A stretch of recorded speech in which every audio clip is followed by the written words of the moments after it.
How would you feel if I told you that nothing ever is? Well, you would intuitively say, well, how can that be? Because, I'm currently talking right now and you're hearing me. I know that I'm doing something and like things are happening, right? But I didn't say nothing ever happens. The the sentence is nothing ever is. Let's dive into that. Welcome, folks, again to the third chapter of Meditations on Life. And in this episode, I'll be talking about the ontological and metaphysical reality of kind of existence, of definitions, and the selfhood as a whole. Going back to the first sentence we talked about, which is nothing ever is, we can think of it like this. Nothing ever is because nothing ever stays the same. We have a constant fluctuation in every single thing there ever is. Do you know Heraclitus?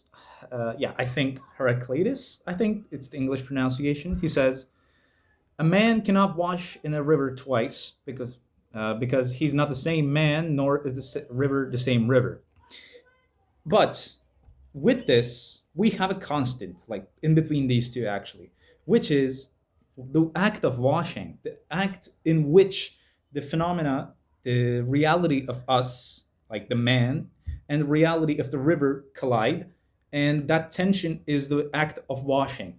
But since these two agents that allowed there to be any action, any judgment, which is washing, like washing doesn't really happen. Washing is not a physical reality or an agent to be held or to be experienced, but it is the specific explanation of the self submerging itself in water. Maybe you can think of it like this. So when the self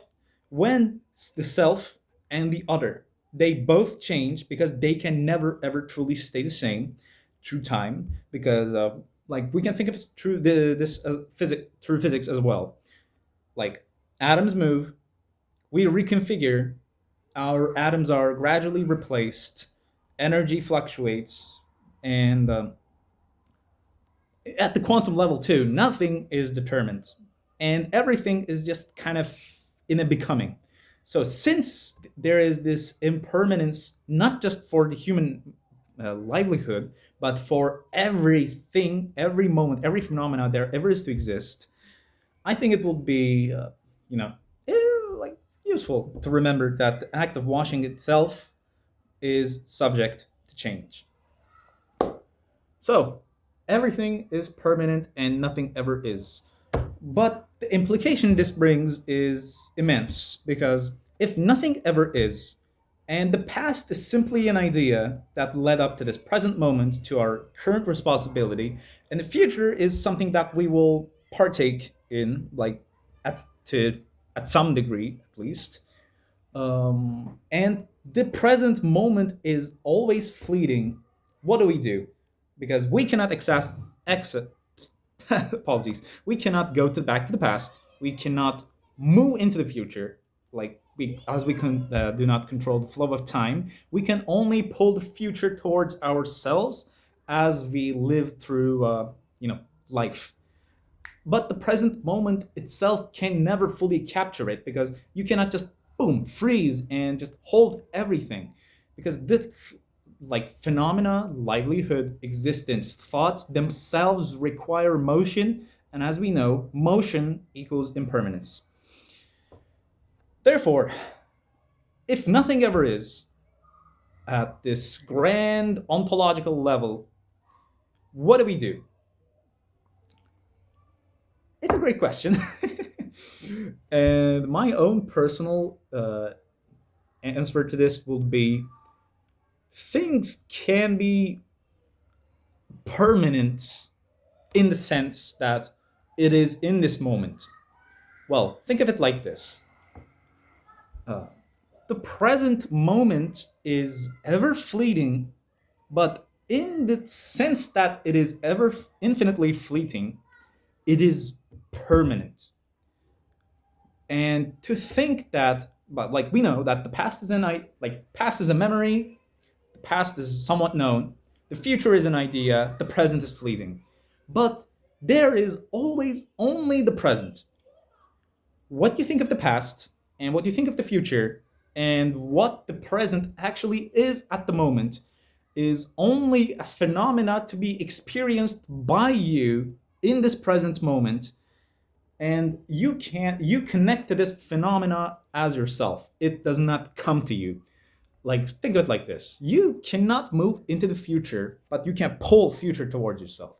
Because, like, look, let's say I'm gonna I'm putting my phone down here, and well, I'm gonna pick up my phone. Okay, I do not move into a preset future for my consciousness. Like, for me, I'm not moving into an action that I where I pick up the phone. I use what I know, what my body knows, like, for the movement itself, and I pull this the future, this idea of the future where I pick up the phone, I pull that into reality by using that future idea and implying it into the present. Because for us and for our minds, there exists nothing else but the present. So when I come and pick up this phone, I pulled the idea of future into the present that I can only ever truly live in and access. That makes sense, doesn't it? Or somewhat makes sense. At least that's what I think of it. So, but we, for moral judgments and for meaning itself, because if nothing ever truly stays the same, how do we or what do we know at all? And, like, as we discussed in previous videos, each phenomena is special and irreplicatable in its own right for the consciousness that is experiencing it. How do we put boundaries between anything that we want to do?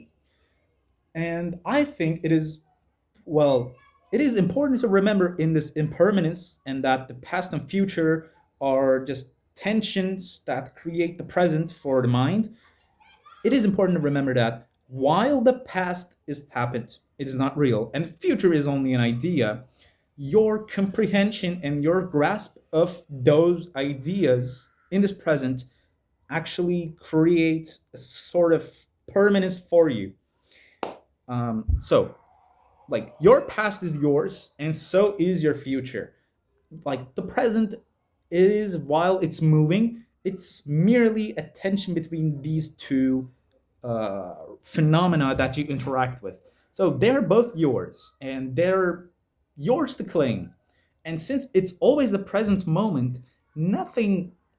It's interesting to think about. You may say it's like illogical, but nothing ever is the same, and nothing ever is, because, like, since nothing stays the same, you cannot really put one label in it and call it completely true in the physical and definition sense.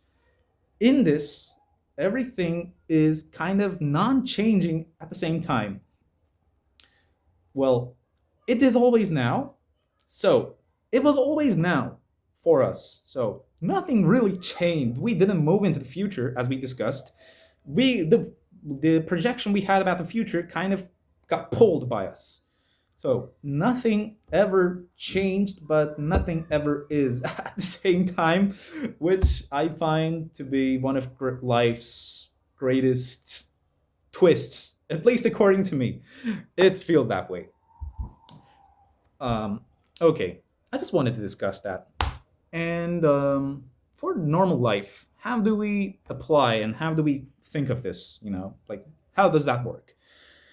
For me, I would like to talk a bit about my own goals, my own life goals, and why I'm thinking about such things in the first place. Not that I'm very advanced about it, but I just want to tell you a little bit about myself. If you watched my previous videos, you probably know that, well, I'm 17 to become 18. I'm a Turkish guy, and my life goals are kind of not set, I guess, at the moment. But I do want to say that I unfortunately do not relate to societal standards of success and meaning at all, which is very tiring because it's hard to find your own path in life if you really don't care about anything else. But I do have some sort of life goals in life, and let's list them. First and foremost, it is to get into a really good university, but not just for university life, not just for prestige, but some place or someone or some activity, doesn't really matter, that can push my knowledge, my existence to its brink, and that can put like something that can push me further into what I can become, like something that will let my potential unfold itself. I want to go to an institute like that. And if I get my undergrad degree, I want to go on to study masters and then get my doctorate. And eventually, like if I can do that, I want to do a double major with neuroscience, psychology slash philosophy, and just sort of become like a clinical doctor, a therapist, like uh, neurother- neuropsychologist, if you may, or and slash a writer, a thinker, if possible. I really want to stay at the level of thinking, but creating that existence, that livelihood for others as well. So I want to just really devote myself in social sciences and, fight for what is right, because there's a lot of injustice in this world that needs to be discussed, and perhaps that's a topic for another video. But moving on, besides the career aspects, I like for money, I just want something that is enough for me to make a livelihood. Doesn't really matter. But I have a couple life goals that I'd like to fulfill. First and foremost is to find a partner in which that I'm completely in love with, like not obsessive, unmaintainable love, but something that is real, enduring, and something that'll make me say, "Wow, I'm glad I'm alive. Like I'm glad I'm sharing a life with this person." And I'm gonna get married. Like if I don't get married, that's fine. Marriage is just a ceremony, and like I just want to spend my life with a person that I really love, and with someone that really loves me, because I want to witness someone, doesn't really matter. I want to witness someone in their full aspects, and I want to see them grow over time. I want to see a being in the world, such as myself, just live through life, and I want to, be witness to all of that, because I think it's beautiful. Because they live with you, they grow with you, they change with you. Well, after 10, 5, 20 years, if I live that long, like we will be different people, but we will be still together. And in the ability to choose each other over and over again, I think it's kind of beautiful. And since we won't be very conventional, if it's like if they think somewhat like me, we will be able to do a lot of things, go around the world, start projects, make fun of people, all sorts of things. And just fantasizing or like dreaming about this is fine, but perhaps it'll reveal itself in the moment too, because I'm only in this present, and in that present, well, we may have different ideas, or we may be in different circumstances which may be better or worse. So some things really do come with the flow now, don't they? So I guess we will see. I guess we'll see what we can do. And secondly, I want to leave something behind me that, okay, as a child, I remember telling my mom, I want to be a sort of scientist or like a thinker that invents something, finds something so beneficial, so good that people don't even know my name, but they're like glad that they have it, like even at the lowest level. Like think of fridges, for example. Like, do you know who invented fridges? Well, I personally don't, but I'm grateful. Or television or internet, something like that. I want people to be able to like experience the wonder and joy of living and find peace in their impermanence, find peace with being themselves. Because the most desperate situation and the most hopeless situation person can ever encounter is not being able to escape oneself. That's the ultimate desperation. I've been reading Kierkegaard, like if I know if this is the correct English name, like fatal disease or lethal disease, desperation, or something like that. It should be something close to that. He says that the ultimate desperation in which that comes is not being able to escape yourself and not being able to change your circumstance, like not being able to accept who you are and experience a life of wonder and life of joy is the most cruel punishment that you can receive or give yourself. So I guess in the grand aspect of things, I want to make people happy. I want to make people glad that they're living, or at least happy with that, or at least content with it, because there isn't much else I can do. I want to like through this process, I think I will be developing my own meaning because I will be choosing this. I know that a lot of systems are just systems, a lot of things are really stupid, and given meaning isn't really meaning. And while as much of a stranger and as this distanced away as I feel, I think the ability to do the right thing, no matter the circumstance, like not like the ontological sense, but just being able to, you know, make someone glad that they're alive, or make someone, you know, like dig deeper into life, just enjoy life, I guess, as a whole. I think it's the most meaningful thing for me. Like the most meaningful thing that I can think of, at least.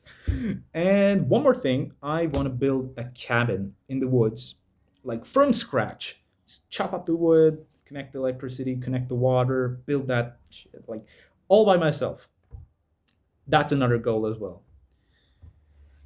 And the ultimate goal, I guess, for me, my life goal, is that I want to live my own life because it's special. It's mine. I'm living this through the first person lens, and you're observing it through the first person lens. And while as strange as that might be, it is. It just simply is, isn't it? So I want to live my own life, and I want to experience my own meaning before it's too late. And as long as I'm here, I want to be able to say, I'm glad that I've lived. I'm glad, even if I can't say that, even if I'm not glad with living, I'm going to be able to say, well, this life was mine. And I'll be very existentially content, I guess, because as long as I live, as long as I am here existing, this world, this life will be mine and it'll be precious for me, in a sense. But I won't be here forever. So what matters more? Like, the. No, like, I'm an limited being with unlimited feelings. But does that matter? My limits, within my limits, like when I live, that love is infinite for me, and when I'm not here, I won't be here anyways. So technically, my own experience, or my own, how can I say, progress in this world is permanent for me. Like, my progress, my life to me is permanent, but I'm not permanent to myself. Perhaps that's a better way to put it. Why I think so much, and like as I'm saying, I'm not qualified. My thoughts are not qualified for anything. I do not claim to be of any authority or any higher position in these regards. But I think because I don't feel like a lot of people think, or at least like dig deeper into these issues. I just find that I'm be able to be myself the most. I'm able to feel relieved of my sins, and I'm able to connect with that emotional side that I'm so estranged to. Like why I write, why I talk, why I think in the first place is to give meaning and understand myself first and foremost, and connect to this world in my own terms. Because I'll be honest, I'm not super great with being very authentic with other people, but why does it matter? Why does it matter, am I right? Apologies for that. I just had to go open the door. Sorry. And okay, let's wrap the video up, right? In this video, we talked about kind of Buddhist uh, impermanence understanding, my own life goals, and again, just overall meditation on life.